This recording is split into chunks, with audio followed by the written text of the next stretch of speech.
What is the solution to this equation? I'm going to do this two ways. The first way, I'm going to go ahead and solve it. Then I'm going to show you how you can check it on Desmos.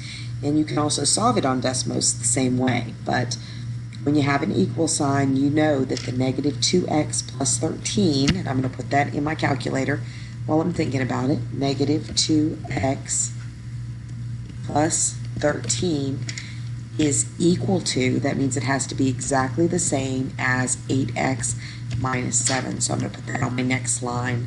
I'm going to go ahead and put an x equal there so when I solve it I can check my equation. So I'm going to start here by putting all of my x's together. Since it's a positive 8x, if I'm going to move it to the other side, I have to do the opposite. I have to subtract it, which gives me negative 10x plus 13 is equal to negative 7. So now I have to subtract 13 from each side, which leaves me with negative 10x equals negative 20. And then I'm going to divide by a negative 10, which leaves me with x equals 2.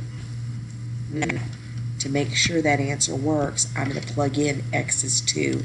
And if you notice, 9 does equal 9, so I know I'm correct.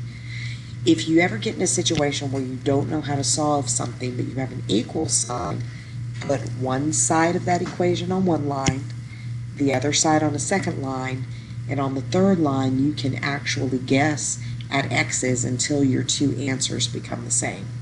So that's two ways there to solve it. But if you solve it the regular way, the way I did, which is what you should be trying to do, you still want to go ahead and put it in Desmos and check it to make sure that you got your answer right.